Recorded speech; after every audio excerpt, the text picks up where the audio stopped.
Hey, what's going on, guys? This is Andrew with Andy's Lawns here to serve you. Today, I'm going to be talking about starting a business, in my case, a lawn care business. I had a request. Actually, my younger sister requested I talk about this subject. My first advice is don't quit your day job. If you have any type of bills or expenses throughout the week, throughout the month, don't quit your day job. I started mowing lawns. I still had a full time job. I just mowed a few yards on the side just to see if I liked the industry.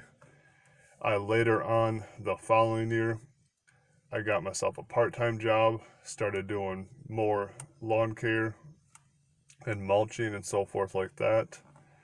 This year, I'm doing it full time. I still love doing lawn care, but my advice is don't quit your day job.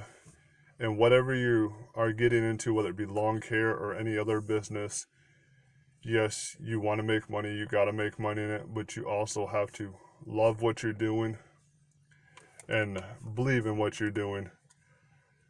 So I love taking a overgrown garden bed and turning like weeds and all that just debris, just removing all that and turning it into something really truly nice and beautiful, just like taking a before and after picture. It looks really nice. Or if you get overgrown grass, it's a pain cutting. But just to see the results that you get from turning something that's a complete mess and turning it into really nice.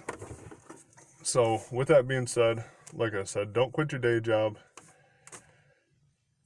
And you got to know your numbers with stuff. So, you just keep track of your numbers. I'm not the quickest with math, but I can run a calculator. By the grace of God, I got a wonderful, beautiful wife. She's really, really good with math. My method is simple: don't spend it unless you need to. But she's very good with fine tuning everything. So give a shout out to her. So you have to know your numbers. So don't quit your day job at first. Later on, if you want to keep on growing, and more, you can go ahead and go that route. You'll have to sit down and figure out where your expenses are and make sure you can afford running your household and so forth like that. Make sure you have love and passion towards what you're doing. It's nothing overly complicated. You just got to stick with it. And no, not every day is going to be good. And no, not every day is going to be bad. You're going to have your upside, you're going to have your downside. This year, by far, has been my best year. But also, winter comes every year, so you got to plan for stuff like that if you do a seasonal job like I do. So I think I could probably run about 7+ months out of the year, out of the 12 months where I'm located, depending on the weather and so forth. If I'm doing a early spring cleaning job or all the way up into a late fall cleanup and so forth like that. So it will vary with that. But just have compassion towards what you're doing. So I hope that's helpful towards anybody else out there. If you guys want me to go more into detail about something else, or you want and so forth like that, just go ahead and let me know in the comment section below. I'd be more than happy to help you out in that direction. If I have experienced it, keep in mind this is only my third year, so there's probably a lot of other guys out there that have a lot more experience than I do. I'm just telling you from what I know. And a little side note, I have not and I won't, you probably heard in my other videos, borrow money for any of it. So when stuff goes bad, it's not anywhere near as bad as what it could be. If I had, let's say I had a brand new lawnmower, $7,000 lawnmower, I had payments and I blew the motor up from cutting way too many overgrown tall yards. That's a pretty big deal. But if I blow the motor up cutting yards, I'm going to be mad and upset. But it's a whole lot easier getting through that without having additional payments. Because if you start getting payments on your lawnmowers, you start getting payments on your truck, you start getting payments on your stick equipment, like your blowers and trimmers and all that stuff. That stuff adds up very quickly.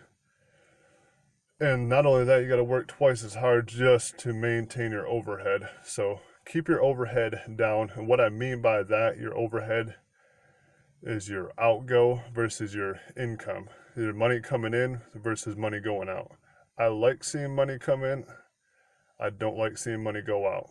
So I keep it very simple. If I can pay cash, I'll go for it. If I can't, I make do without it. Let's say there's something I really want, I will save up for it and I will buy it. Simple as that. Until that point, if I can't pay cash, I live without it. Whether it be a backpack blower, trimmer, you name it, all the good stuff. So no matter what industry you go into, make sure, from my personal experience, pay cash. I hear other guys talk about good debt versus bad debt. As far as I'm concerned, it's all bad debt. I have a personal story with that, but we'll save that for another video about my personal finances and struggles that I went through over the years ago. And by the grace of God, made it through. I learned a whole lot. And I got a very simple method. I keep it Dave Ramsey style. If you haven't heard of him, I go ahead and encourage to look him up. And I shift towards that direction a lot. I save or paid off several thousand of dollars. So, but we'll save that for another video. So I hope that's helpful and I didn't ramble on too much. If you guys have anything you would like me to share specifically, please let me know and I'd be more than happy to. Or if you guys experience anything yourselves, please leave the comments below. I look forward to your comments, and as always, peace out and God bless YouTube land.